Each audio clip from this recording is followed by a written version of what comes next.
આવતીકાલથી રાજ્યમાં ફરી હીટવેવની આગાહી કરવામાં આવી છે. આજે પણ હવામાન વિભાગે અમદાવાદ અને રાજકોટમાં ગરમીનો પારો 42 ડિગ્રી પહોંચવાની આગાહી કરી છે.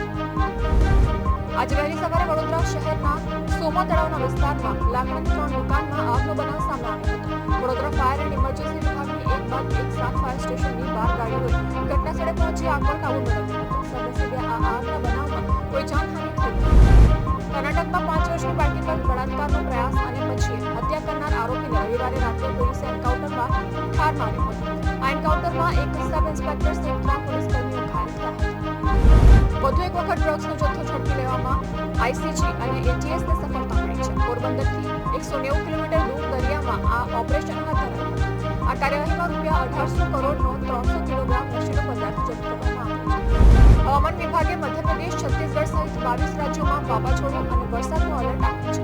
ઝારખંડના કેટલાક વિસ્તારોમાં કરા પડી શકે છે, જ્યારે ઓડિશામાં વીજળી પડવાની શક્યતા છે. તમિલનાડુના રાજ્યપાલ અને આર.એન. રવિએ મદુરાઈમાં એક કોલેજના કાર્યક્રમમાં વિદ્યાર્થીઓને જય શ્રી રામના નારા લગાવવાનું કહીને વિવાદ ઉભો કર્યો છે.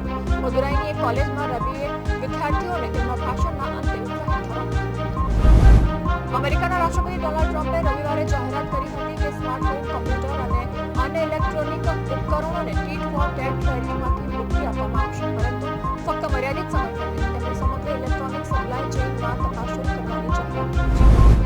ઇઝરાયેલે રવિવારે પામ સન્ડે તહેવારની ઉજવણી વચ્ચે ગાઝામાં હોસ્પિટલ, મ્યુનિસિપલ ઇમારત, ઘરો અને વાહનો પર હુમલા કરતા ફરી એક વખત દુખદાર જંગ શરૂ થઈ ગઈ છે.